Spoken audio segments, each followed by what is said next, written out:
नमस्कार, आप देख रहे हैं CWB हिंदी न्यूज। प्रदेश सरकार द्वारा 8वीं तक के स्कूल 30 अप्रैल तक बंद करने के आदेशों पर निजी स्कूल संचालक भारी पड़े। सोमवार को काफी संख्या में प्राइवेट स्कूल खुले रहे, तो वहीं पर सरकार के फरमानों के विरोध में निजी स्कूल संगठन उतर आए हैं। निजी स्कूल संचालकों का कहना है कि कोरोना संक्रमण से बचने के लिए कई दूसरे उपाय भी हैं। सिर्फ स्कूलों को बंद करना ही एकमात्र कोरोना संक्रमण से बचने का विकल्प नहीं है। स्कूल बंद करने से पढ़ाई चौपट हो रही है। स्कूल स्टाफ की रोजी रोटी पर संशय बना हुआ है। स्कूल संचालक आर्थिक बोझ तले दबता जा रहा है। छात्रों में पढ़ाई के प्रति रुचि कम हो रही है। अभिभावक भी छात्रों के भविष्य को लेकर चिंतित हैं। निजी स्कूल संचालकों ने दो टूक में कहा है कि वे किसी भी सूरत में 8वीं तक की कक्षाओं को बंद नहीं करेंगे। उन्होंने 15 अप्रैल तक का अल्टीमेटम दिया और कहा कि फैसला नहीं बदला तो स्कूल स्टाफ बसों के साथ लघु सचिवालय में डेरा डाल देंगे।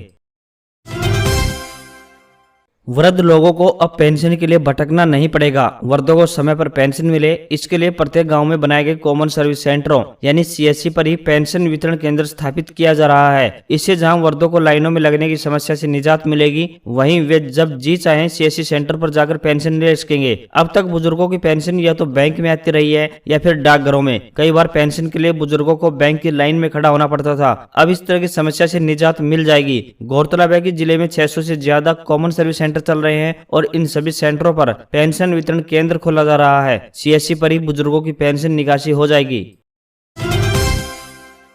हरियाणा के पूर्व मुख्यमंत्री ओम प्रकाश चौटाला को दिल्ली हाईकोर्ट से राहत मिली है। दिल्ली हाईकोर्ट ने समय से पूर्व रिहाई पर विचार करने वाली मूल फाइल मांगी है। वहीं इसके साथ उनकी पैरोल की अवधि 17 मई तक बढ़ा दी है। बता दें कि ओम प्रकाश चौटाला ने अपनी उम्र और दिव्यांगता के आधार पर जेल से रिहाई की मांग की है। इससे पहले दायर याचिका में चौटाला ने केंद्र सरकार की 18 जुलाई 2018 की अधिसूचना का हवाला दिया था। अधिसूचना के तहत 60 साल से ज्यादा उम्र पार कर चुके पुरुष, 70% वाले दिव्यांग व बच्चे अगर अपनी आधी सजा काट चुके हैं तो राज्य सरकार उसकी रिहाई पर विचार कर सकती है। याचिका में चौटाला ने कहा था कि उनकी उम्र 86 साल की हो गई है और भ्रष्टाचार के मामले में वे 7 साल की सजा काट भी चुके हैं।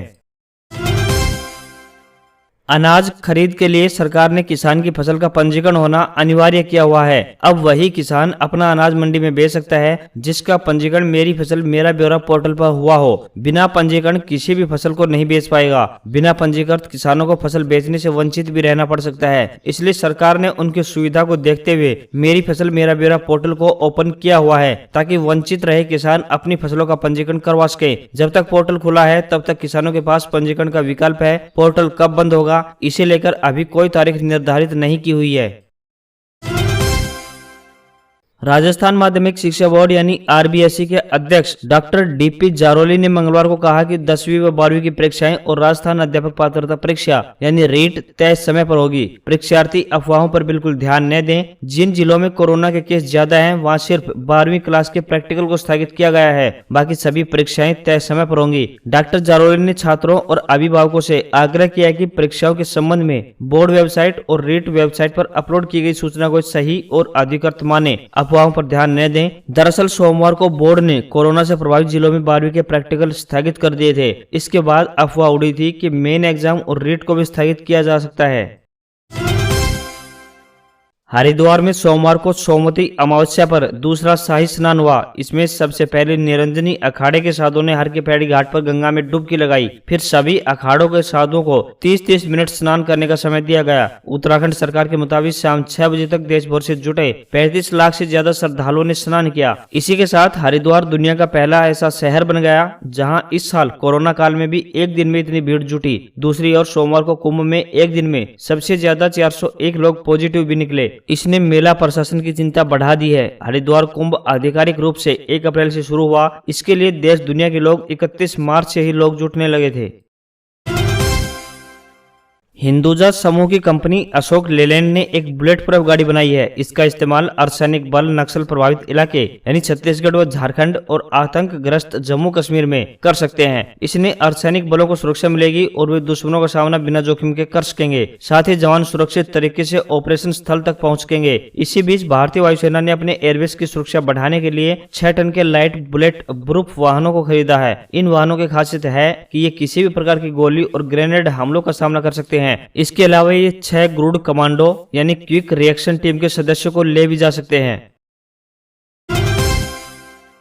ताइवान के एयर स्पेस में अपने 25 जेट फाइटर्स भेजने के बाद भी चीन गलती मानने को तैयार नहीं है। अब उसने अमेरिका को भी इस मामले से दूर रहने की वार्निंग दी है। चीन के विदेश मंत्रालय ने मंगलवार को कहा है कि ताइवान हमेशा से चीन का हिस्सा रहा है। अगर अमेरिका इस मामले में दखल देने की कोशिश करेगा तो उसे गंभीर नतीजे भुगतने पड़ेंगे। अमेरिका आग से खेलने की कोशिश न करे। चीन का यह बयान साफ तौर पर अमेरिका को धमकी के तौर पर देखा जा सकता है। दरअसल अमेरिका ने ताइवान के हवाई क्षेत्र में चीन के लड़ाकू विमानों की उड़ान के बाद एक बड़ा फैसला किया। बाइडेन एडमिनिस्ट्रेशन ने अमेरिकी और ताइवानी अफसरों की मुलाकातों पर लगे प्रतिबंध हटा लिए। इसके मायने ये हुए हैं कि अब इन दोनों देशों के अफसर चीन के खिलाफ कोई भी रणनीति बना सकते हैं और इसके लिए बेरोक-टोक मुलाकात भी कर सकते हैं।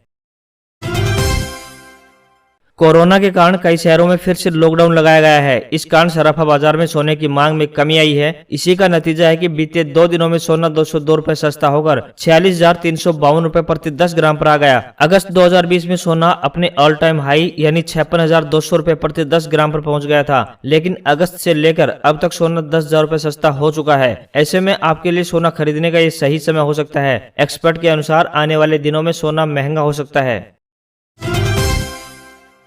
कोरोना के बीच किसानों के लिए अच्छी खबर है। इस साल 1 जून से शुरू होने वाली मानसून यानी बारिश सामान्य से बेहतर रहने का अनुमान लगाया गया है। मौसम विभाग के अनुसार जानकारी देने वाली संस्था स्काईमेट वेदर सर्विसेज ने बताया कि भारत में इस साल जून से सितंबर के दौरान औसत बारिश 907 मिलीमीटर हो सकती है। 2021 में मानसून के दौरान 103% बारिश होने की संभावना है। 96% से लेकर 104% तक की बारिश को सामान्य से बेहतर बारिश कहा जाता है। 2019 में यह आंकड़ा 110% और 2020 में 109% रहा था। अब 2021 में लगातार तीसरे साल भी अच्छे मानसून का फायदा मिलेगा।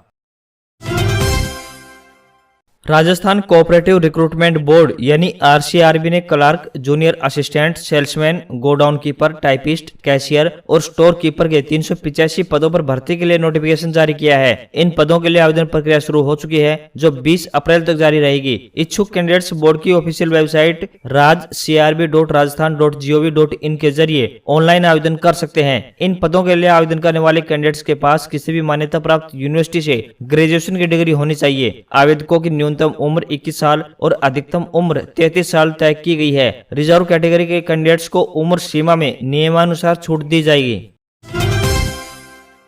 LG के 2 स्क्रीन वाले स्मार्टफोन LG विंग पर 40,000 रुपए का डिस्काउंट मिल रहा है। फ्लिपकार्ट इस स्मार्टफोन को सिर्फ 29,999 रुपए में बेच रही है। ये इस स्मार्टफोन की अब तक की सबसे कम कीमत है। फोन को 69,990 रुपए कीमत के साथ लॉन्च किया गया था। वेबसाइट पर फोन की MRP 80,000 रुपए है, यानी इस पर 62% की धमाकेदार डिस्काउंट के साथ 29,999 रुपए में खरीद सकते हैं। फ्लिपकार्ट फोन पर 1 साल की वारंटी और 5 साल की सर्विस भी दे रही है। फोन को 5,000 रुपए की मंथली EMI पर भी खरीदा जा सकता है। Phone Qualcomm Snapdragon 765G processor के साथ 8GB रैम और 128GB स्टोरेज ऑप्शन में उपलब्ध है। यह 2TB तक की मेमोरी कार्ड को सपोर्ट करता है। फोन में कनेक्टिविटी की बात करें तो 5G, 4G, LTE, wifi 802.11 AC, Bluetooth version 5.1, NFC, GPS या AGPS और USB Type-C पोर्ट जैसे ऑप्शन दिए गए हैं। सिक्योरिटी के लिए इसमें इन डिस्प्ले फिंगरप्रिंट सेंसर दिया गया है। फोन में 4000 mAh की बैटरी दी गई है, जो किक चार्ज